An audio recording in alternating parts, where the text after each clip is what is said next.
warahmatullahi wabarakatuh. Kami dari kelompok 1 yang beranggotakan saya sendiri, Aisyah Gina Cahyani, dan teman-teman saya, Alia Nabila, Dira Purnadewi, Rere Fidiansyah, dan Muhammad Furqon Nofrian Saputra. Kami akan mempresentasikan hasil diskusi kami mengenai aplikasi senyawa organologam dalam material elektronik atau OLED.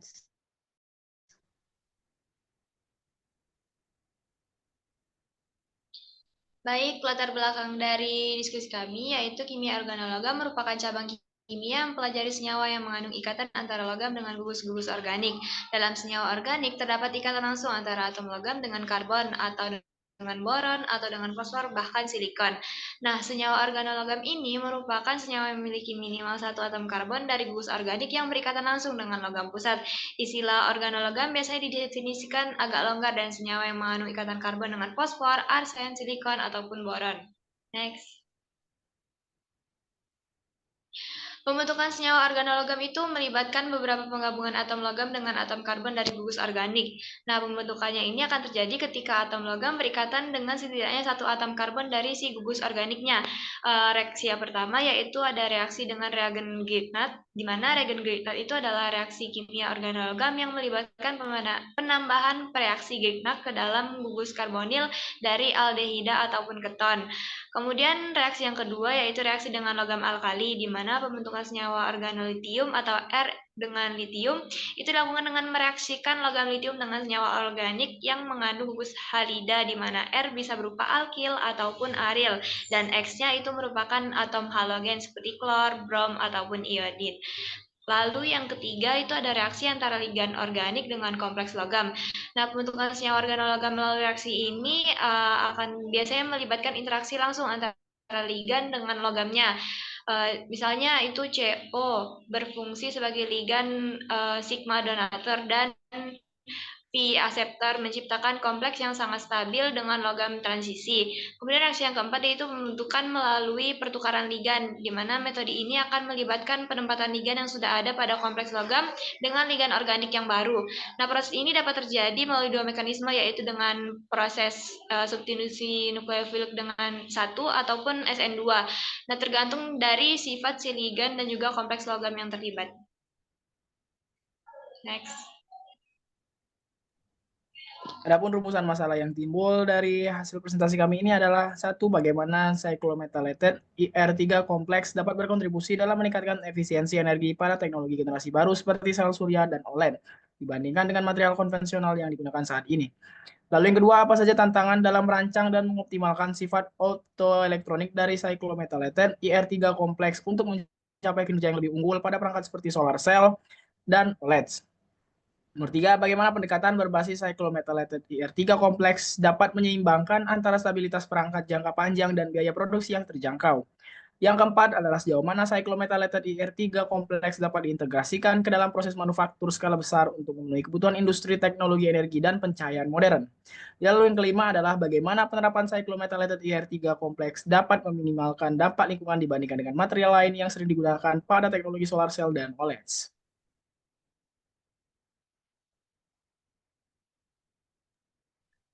Dengan tujuan pada riset ini dan presentasi ini adalah nomor satu adalah untuk mengkaji peran dan potensi cyclomethylated IR3 kompleks dalam meningkatkan efisiensi dan kinerja perangkat generasi baru seperti sel surya atau solar cell dan OLED. Yang kedua, untuk memahami sifat optoelektronik cyclomethylated IR3 kompleks serta bagaimana karakteristik tersebut dapat dioptimalkan untuk meningkatkan kinerja perangkat. Yang ketiga adalah untuk mengevaluasi stabilitas jangka panjang dan efisiensi biaya penggunaan cyclomethylated IR3 kompleks dalam skala laboratorium maupun industri. Yang keempat adalah untuk menjelaskan peluang dan tantangan integrasi cyclomethylated IR3 kompleks dalam produksi skala besar untuk memenuhi kebutuhan pasar solar cell dan OLED. Yang kelima adalah untuk mengevaluasi aspek keberlanjutan dan dampak lingkungan dari penggunaan cyclomethylated IR3 kompleks dibandingkan material alternatif dalam teknologi serupa. Yang keenam, untuk memberikan panduan pengembangan material berbasis cyclomethylated IR3 kompleks sebagai solusi inovatif untuk teknologi energi terbarukan dan pencahayaan masa depan. Dapat dilihat daripada tujuan dan rumusan masalah yang ada, bahwasanya tujuan dan rumusan masalah selaras untuk menciptakan suatu teknologi terbaru dari organologam untuk menciptakan kompleks elektronik yang baik dalam pencahayaan serta teknologi terbaru masa depan.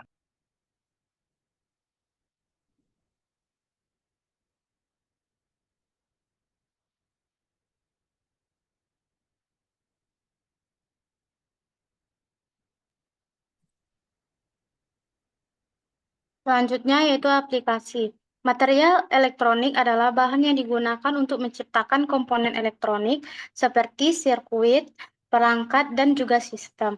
Material ini memiliki sifat listrik dan magnetik khususnya yang memungkinkannya untuk mengendalikan aliran arus listrik dan medan magnet.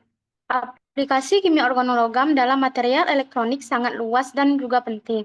Senyawa organologam memiliki sifat unik yang memungkinkan mereka untuk digunakan dalam berbagai aspek pembuatan dan pengembangan material elektronik, termasuk dalam pembuatan layar OLED atau Organic Light Emitting Diode. Senyawa organologam seperti iridium dan platinum digunakan dalam bahan emisi cahaya dalam layar OLED. Senyawa ini memiliki kemampuan untuk memancarkan cahaya dengan efisiensi tinggi, misalkan warna yang cemerlang dan kontras yang tinggi pada layar. OLED dipilih karena keunggulannya dalam berbagai aspek, termasuk kemampuannya untuk menghasilkan warna yang lebih kaya, tingkat kontras yang tinggi, dan desain yang fleksibel. Tidak memerlukan pemecahan layar belakang atau pencahayaan latar belakang atau backlight, sehingga memungkinkan desain yang lebih tipis dan hemat energi. Kapaun et al. 2008. Adapun aplikasi dari OLED ini sendiri yaitu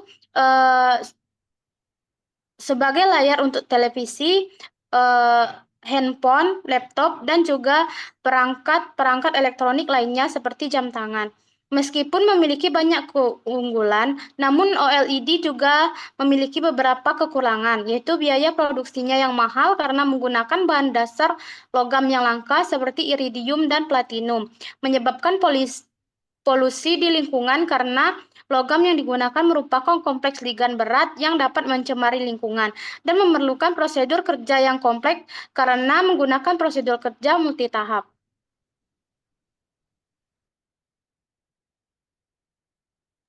Selanjutnya yaitu kompleks iridium untuk di SSC.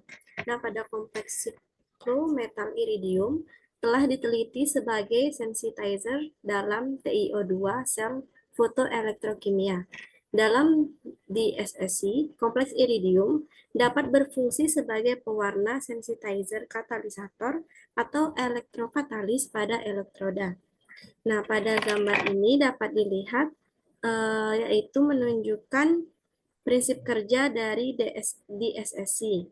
DSSC ini mengubah energi cahaya matahari menjadi energi listrik melalui beberapa komponen utama, yakni memiliki 5 komponen. Komponen pertama yaitu ada fotoanoda, yaitu kaca yang digunakan sebagai penopang, dan TCO itu adalah lapisan transparan yang bisa menghantarkan elektron sekaligus memungkinkan cahaya untuk masuk. Yang kedua, ada mesoporous elektron semikonduktor, yakni lapisan material semikonduktor dengan banyak pori kecil yang memperbesar area aktif untuk menangkap elektron. Contohnya yaitu ada TiO2 yang sering digunakan karena stabil dan bagus untuk menghantarkan elektron. Yang ketiga yaitu ada adsorbed photosynthesizer,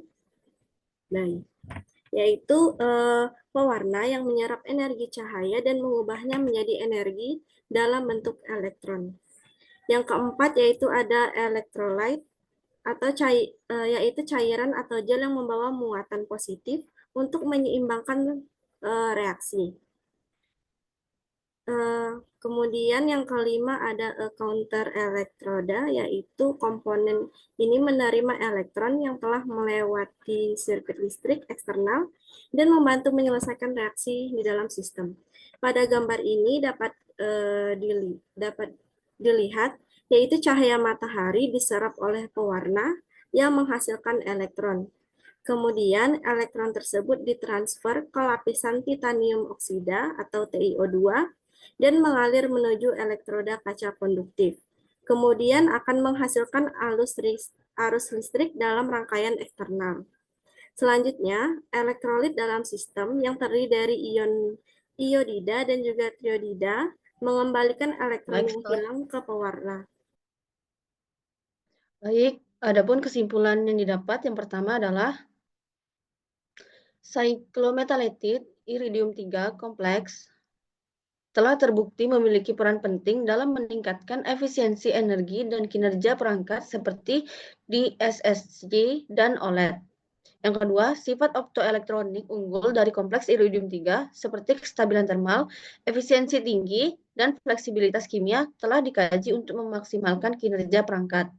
Yang ketiga, stabilitas termal dan kimia dari cyclometallurgy iridium 3 kompleks menjadikannya material yang handal. Namun, biaya tinggi akibat logam langka seperti iridium tetap menjadi kendala. Yang keempat, cyclometallurgy iridium 3 kompleks menunjukkan potensi besar untuk diintegrasikan dalam proses manufaktur skala besar. Namun, tantangan seperti kompleksitas sintesis, stabilitas material, dan dampak lingkungan dari logam berat perlu ditangani agar senyawa ini dapat memenuhi kebutuhan pasar teknologi modern secara efektif. Yang kelima, penggunaan iridium 3 kompleks memerlukan perhatian terhadap aspek lingkungan, terutama dalam pengolahan limbah logam berat.